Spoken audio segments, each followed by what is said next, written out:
साल 2012 महीना नवंबर का था। दिल्ली की ऐतिहासिक जंतर मंतर पर जुटी भीड़ की सुगबुगाहट बता रही थी कि यहां से इतिहास का एक और चैप्टर लिखा जाना है। मंच पर सामाजिक कार्यकर्ता अन्ना हजारे बैठे थे। वो अनशन पर थे। देश की राजनीति को साफ करने का अनशन, साफ करने का आंदोलन, लोकपाल कानून की मांग करते हुए चला आ रहा अनशन, चला आ रहा आंदोलन। जन्म प्रमाण पत्र 15 दिन में बनेगा, मृत्यु प्रमाण पत्र 1 महीने में बनेगा। यह समय सीमा तय करो। उतने समय सीमा में अगर काम ना हो तो आप अगर लोकपाल को शिकायत करो तो लोकपाल की यह जिम्मेदारी होनी चाहिए कि वो उस अधिकारी की और उसके हेड ऑफ द डिपार्टमेंट की दोनों की तनख्वाह काटेगा और आपको मुआवजे के रूप में देगा। लेकिन इस अनशन से देश को एक नई राजनीतिक पार्टी मिलने जा रही थी। अन्ना के समर्थक दो गुटों में बढ़ चुके थे। एक गुट राजनीति में उतरकर उसे साफ करने का समर्थन नहीं कर रहा था, वहीं दूसरा गुट अनशन के बाद पार्टी बनने का पुरजोर समर्थन कर रहा था। मंच से हो रही सुगबुगाहटों की चर्चा समर्थकों में होने लगी थी। शाम होते होते मंच से घोषणा हो ही गई कि हम एक नई पार्टी बना रहे हैं, हम राजनीति में उतरकर इसे साफ करेंगे। इस घोषणा को आधिकारिक रूप देने के लिए तब बड़े बड़े चेहरे एक साथ मीडिया के सामने आए थे। पार्टी को नाम मिला, चेहरे मिले। अब पार्टी की अपनी जनसभा होनी थी। पहली जनसभा स्थान चुना गया जंतर मंतर ही। जनसभा की तरफ जाने वाली सभी सड़कों पर पार्टी के कार्यकर्ता चादर फैलाकर चंदा मांग रहे थे। वो कह रहे थे, पहले अनशन किया, अब चुनाव लड़ेंगे, पैसा दीजिए, पैसा चाहिए चुनाव लड़ने के लिए। नई पार्टी ने चुनाव के लिए तैयार होना शुरू कर दिया। कुछ साथी बोल रहे हैं, मीडिया वाले कह रहे हैं, अरविंद जी आप तो राजनीति कर रहे हो। हाँ, हम राजनीति कर रहे हैं। हाँ, हम राजनीति कर रहे हैं।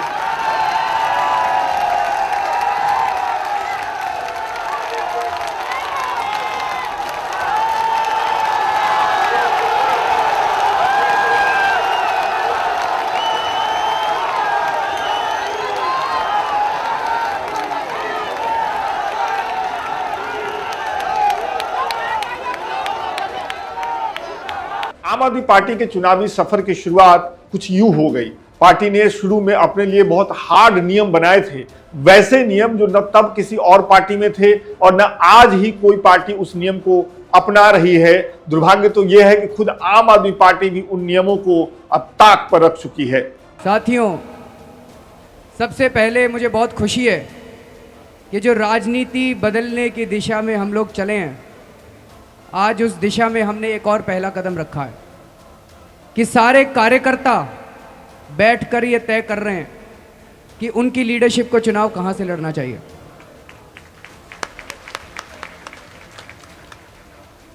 जनता तय कर रही है। इस मीटिंग के बाद आप लोगों ने तय किया है कि मुझे नई दिल्ली विधानसभा से लड़ना चाहिए। इस मीटिंग के बाद मैं 100 साइन कराने के लिए नई दिल्ली में अभी घर घर जाऊंगा। दिसंबर 2013 में दिल्ली विधानसभा के चुनाव हुए। 4 दिसंबर को वोट डाले गए और 8 दिसंबर को रिजल्ट आना शुरू हुआ। सुबह से ही आम आदमी पार्टी के दफ्तर के बाहर बड़ी संख्या में कार्यकर्ता मौजूद थे। गजब का उत्साह था। इस चुनाव में सभी एग्जिट पोल ने आम आदमी पार्टी को हराया था, लेकिन पार्टी के कार्यकर्ता पहले से ये मान चुके थे कि उनकी पार्टी चुनाव जीत रही है। दफ्तर के बाहर कार्यकर्ता झाड़ू और पोस्टर लिए थे। जैसे जैसे दिन चढ़ा, रिजल्ट आने लगे। दिल्ली में आम आदमी पार्टी का उदय हो रहा था। दोपहर होते होते ये क्लियर हो गया कि आम आदमी पार्टी जो अभी अभी बनी है वो भारतीय जनता पार्टी और कांग्रेस दोनों से बढ़त ले चुकी है। जनता ने चुनाव में किसी भी पार्टी को क्लियर मेजॉरिटी नहीं दिया, लेकिन इतना तो दिखाई दिया कि दिल्ली को उसका नया नायक मिलने वाला है। इस चुनाव में तब कुछ बड़े उलटफेर हुए थे। पहला उलटफेर हुआ था दिल्ली का अंबेडकर नगर विधानसभा सीट। इस सीट से कांग्रेस के चौधरी प्रेम सिंह 1993 से लगातार जीत रहे थे, लेकिन इस चुनाव में उन्हें हार का सामना करना पड़ा।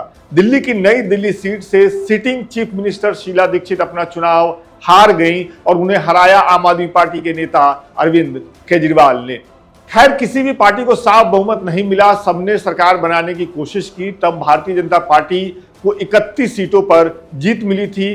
कांग्रेस जो दिल्ली में शासन कर रही थी उसे मात्र 8 सीटों पर जीत मिली और नई बनी आम आदमी पार्टी की झोली में तब 28 सीटें गई थी।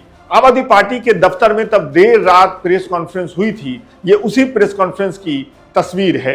चूंकि बहुमत किसी भी पार्टी के पास नहीं थी, इसलिए सरकार बनाने की कोशिशें सभी ने की। राजनीति का खेल देखिए कि तब दिल्ली में कांग्रेस की सरकार थी, केंद्र में भी कांग्रेस के नेतृत्व वाली यूपीए की सरकार थी।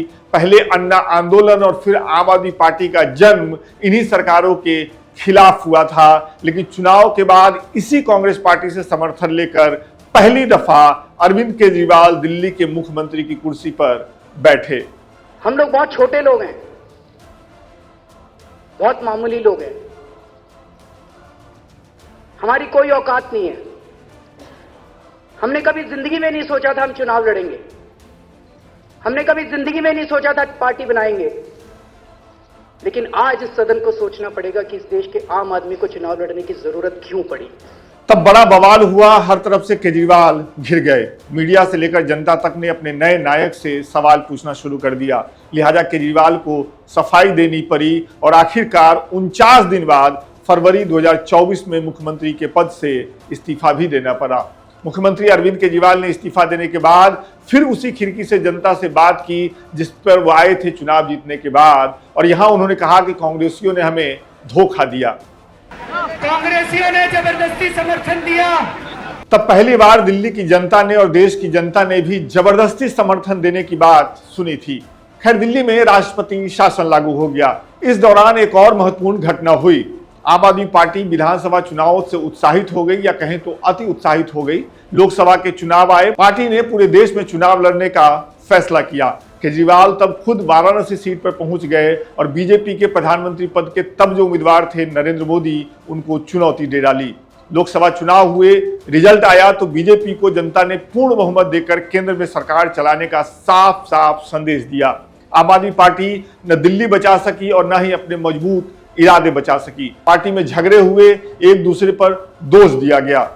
हम लोगों को 28 सीटें मिली, लेकिन शायद कहीं ना कहीं हमारी पार्टी के अंदर भी अहंकार आ गया और हमारी पार्टी ने तय किया कि पूरे देश के अंदर सारे चुनाव लड़ेंगे, और भगवान ने हमें हमारे अहंकार की सजा दी और लोकसभा के अंदर जो हुआ हमें पता चल गया। खैर, लोकसभा चुनाव निपटने के बाद कांग्रेस, बीजेपी और आम आदमी पार्टी फिर से विधानसभा चुनावों की तैयारियों में जुट गई। आम आदमी पार्टी ने 5 साल के लिए केजरीवाल सत्ता में चाहिए जनता से ये मांग करनी शुरू कर दी। मतलब अब की पार्टी को पूर्ण बहुमत चाहिए था।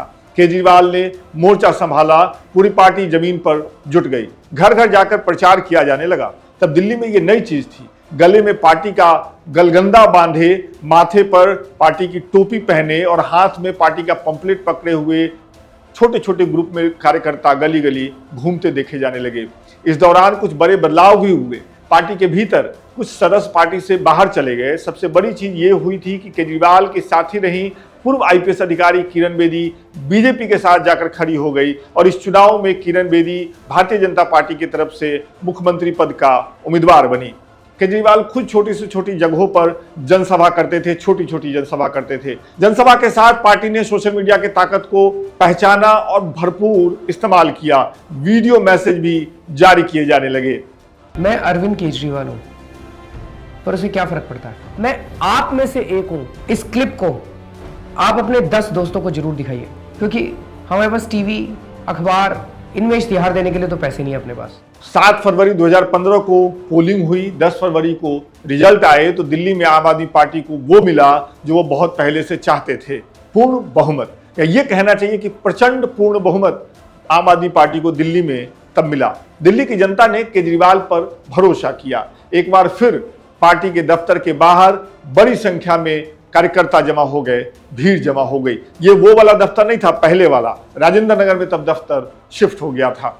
दफ्तर के बाहर गजब का उत्साह था साहब। यहां मैं भी मौजूद था। आप जो तस्वीरें अपने स्क्रीन पर देख रहे हैं वो मैंने ही तब क्लिक की थी। घंटों इंतजार करने के बाद अरविंद केजरीवाल पार्टी दफ्तर के छत पर आए। उनके साथ उनकी पत्नी थी, कवि कुमार विश्वास, यह भी मंच संचालन कर रहे थे।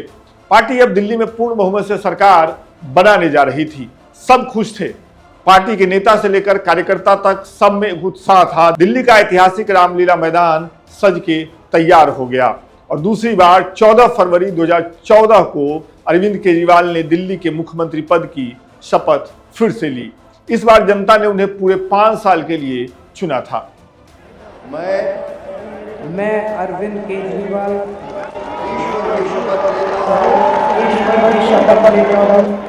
तो कुछ ऐसे दिल्ली में अरविंद केजरीवाल और उनकी पार्टी आम आदमी पार्टी का सफर शुरू हुआ था। इससे आगे आपको पता ही है 2020 में हुए विधानसभा चुनाव में आम आदमी पार्टी को फिर से पूर्ण बहुमत मिला, सीटें थोड़ी कम हो गई थी। अरविंद केजरीवाल दिल्ली के मुख्यमंत्री एक बार फिर से बने और साल 2024 में भ्रष्टाचार के मामलों में आरोपी बनने और जेल जाने, जेल से जमानत पर छूट कराने के बाद अरविंद केजरीवाल को अपने पद से इस्तीफा देना पड़ा।